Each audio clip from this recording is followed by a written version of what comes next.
one of the things that is like not peer pressure, but it's like cultural norms. It's like we're given permission to do that because everybody else does it, and so we're holding ourselves in this paradigm where we're saying, oh well, it's okay, everybody else does it, so I'll do it. And the whole point of Sunrise, and particularly off-grid, is to be able to talk about these opinions and in a non-dogmatic way. So there's loads of like conundrums that we're facing right now, and loads of different angles on those, and to be able to create a forum for discussing them and addressing them is something that's really valuable and inspirational. Anything motivated by fear is a dead end, basically. It's got to be motivated by love and joy and passion for creating something beautiful. Retaining always solutions in mind, you know. Yeah. If you're going to come along and expect not to be involved, then you're probably going to have a bit of a surprise when you get there, because we're going to wrap you up in it and ensure that you are involved.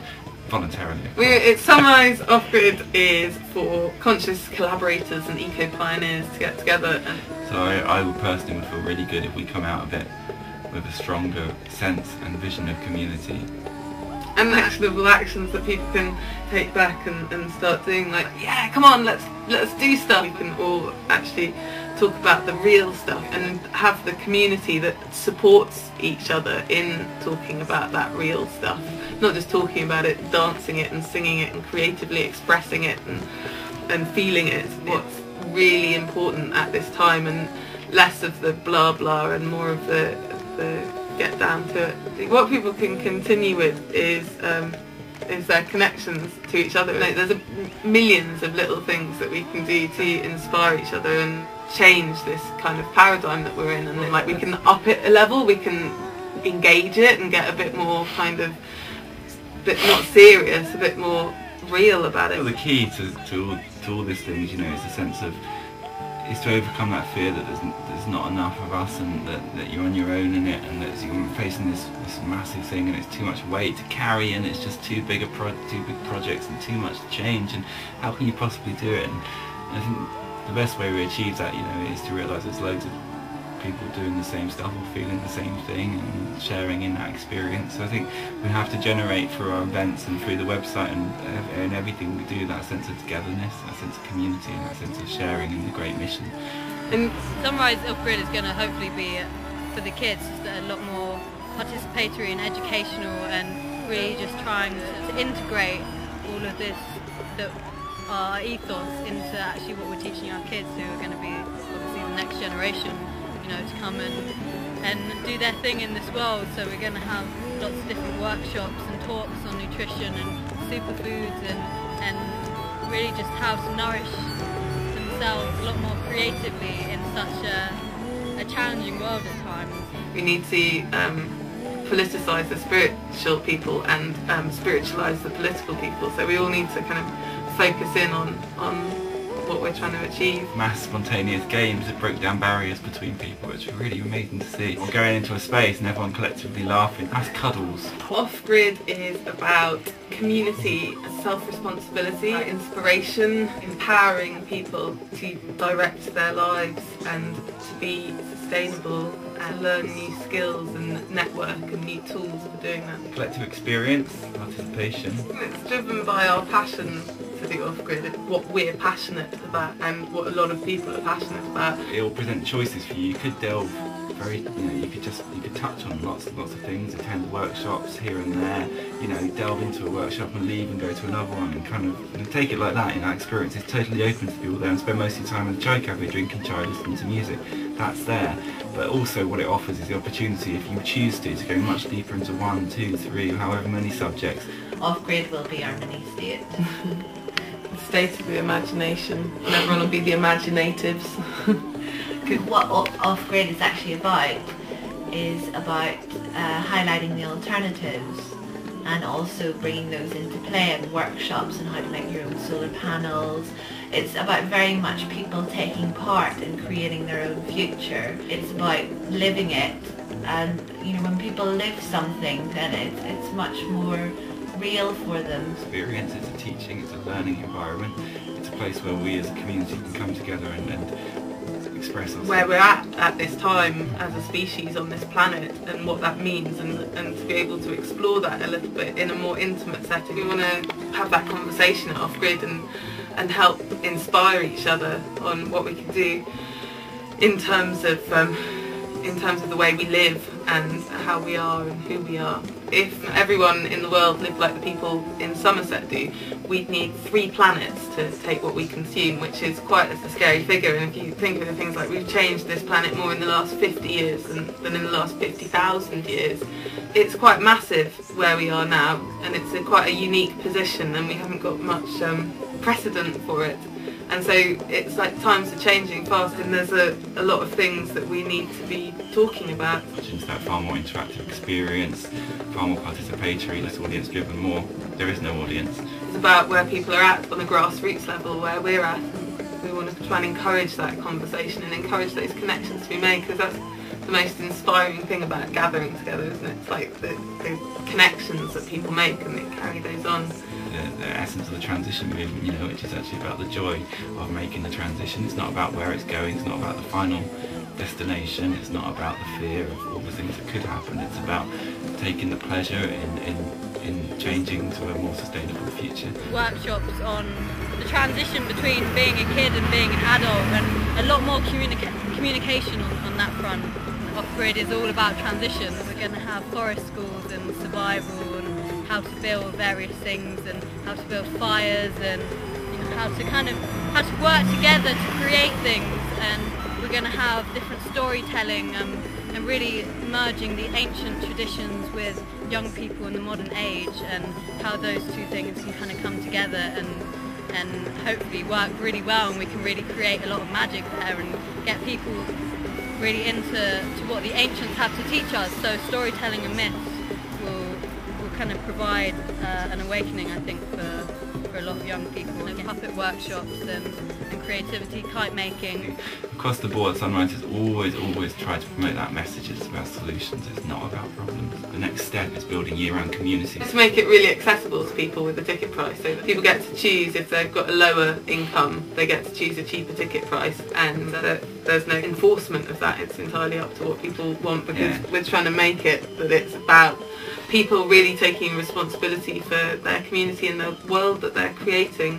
What's happening now is grassroots, because what's occurring is happening on that level.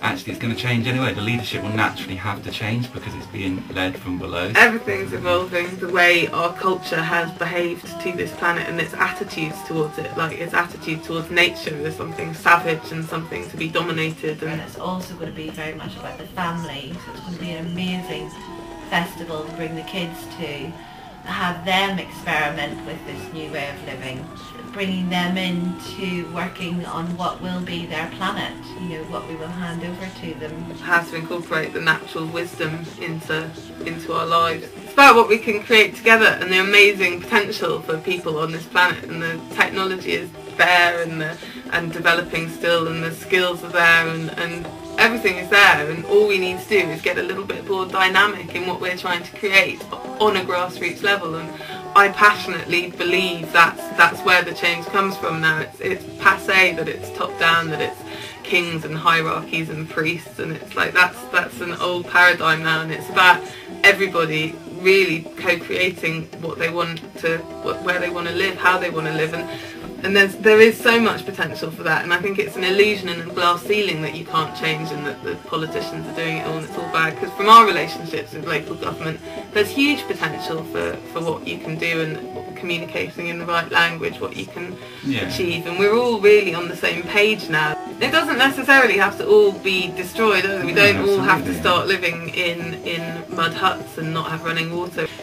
We're probably the most useless generation ever that have lived of humanity, and that's not in a negative way. That's just in the fact that we, like in previous years, you kind of would have sucked in and kind of osmosis style the skills and crafts around you. You naturally would make fires. You naturally would probably become good at certain crafts because you needed them, and because we now buy everything in, because we don't need to learn things. We no longer soak up from childhood through till through adulthood, all those little skills. We rely upon these invisible elves, except the invisible elves are kind of China and India, you know. We don't see the work being done anymore, and it just appears, this new pair of shoes and this new bowl in our kitchen, the new pans and things, you know. We don't have to do any of it ourselves, because it just seems to appear. But someone somewhere is actually making those things, you know. It's just we don't look at them and see it. And actually it's really important for us to reskill ourselves, because it makes us feel good. So it's empowering to know how to do these things, empowering to know how to survive. Moving beyond the present economic system in a few different ways, we can discuss that. Like, we've got our own currency that we'll be introducing there, which is an interesting experiment, and local currency is one of the ideas put forward which can really help change the way things work in the world, so that communities are more resilient and people don't get affected by crashing in international markets and stuff like that. And we'll also be exploring that through time banks and energy exchange. Yeah, the whole aspect of the festival is dedicated to kind of post-economics, you know, the next stage. And things that you can do that don't involve money, like song sharing and clothes swaps and making recycled clothes and drum circles and music and voice singing workshops. So to really kind of help, you know, people come out, bring the stuff out of themselves. Like, embrace the future. It's about creating a microcosm of a future possible world and investigating different potentials more deeply and trying to equip us all with the skills that we need. What's going to be there for me when I go there? Like, some people are like, where's the big entertainment? Yeah. And I mean, we were kind of trying to convey that it's not just about that. I mean, certainly there's going to be some amazing acts there and some really inspirational people, but it's about a journey taken together. It's not just about I'm coming to entertain me. It's about moving beyond that. People are defined as consumers. It's like that we're collectively known as consumers, and so that kind of I'm here to be entertained is like I'm here to consume, and rather than I'm here to consume, it's like I'm here to create, and that's a fundamental, the huge scope for what we can create. Massive. Be the change you wish to see in the world. This is our way of taking that one step further, so trying to walk the walk together with anybody that wants to come and join us doing so at Off-Grid. We seed things all the time in our daily lives, but keep seeding more things and coming together and networking ideas and incubating those seeds and growing those ideas, and yeah, it all contributes to the transitions that we're making at the moment. Yeah, and with Off-Grid we can be a bit more experimental, which is really important. It's something it's hard to do with Sunrise in some ways. It's hard to be too experimental in certain ways, because there's certain things expected of year's festivals have a responsibility to kind of promote the values of sustainability, or an ideal position to kind of show what is possible. I think being sustainable is about being bold enough to change the way we live in small ways, and be bold enough to think outside the box from where we are now, and that's not something to be afraid of. It is very exciting, and you can tell by the way we're talking about it that we are getting quite excited about it. For all of us, it's about creating the vision that we want. And I'm really looking forward to seeing it all kind of come together and enjoying what each one of us has to give to each other, sharing. That's for me what it's really about, the Sunrise Off-Grid. Bringing something yourself and then coming together and thinking, wow, we really have a community here, and isn't it exciting? And it really is about stepping out of the box and seeing how much we can really create, and how much we can nourish ourselves through doing that and getting together and sharing. Everyone's just shiny and amazing, and provide an opportunity for that to flower and blossom. It's about people creating the content. It is going to be a good party of the visions and the creativity and how we could make something really beautiful with the way that we live. It's inspiring what's out there and what we can do. The potential is limitless. Eating together and sharing it. Like, we've had to, through doing events in a legal way, had to break down barriers between us and councils and us and local residents and us and, you know, local authorities, and, you know, we want to break down all of those boundaries between spiritual people and activists, between hippies and, you know, and whatever people define themselves as. Everybody brings something. Yeah, kind of grateful for the system sometimes, you know, for the system we've created. It's not all bad, it's not inherently bad, this isn't the kind of pessimism. You know, there's a lot of despair and there's a lot of negativity about looking into the future, and there's a lot of teaching fear as a reason for change. At the moment, everything's alright, always. It's alright at the moment, and we can return to that. Therefore, every moment is a blank canvas. It's stuff that's quite important for the time that we're living. We feel it's very important. And see what we can do to make our lives different. And if we can manifest it in this space, then we can actually manifest it anywhere. It's about opening the doors to that manifestation.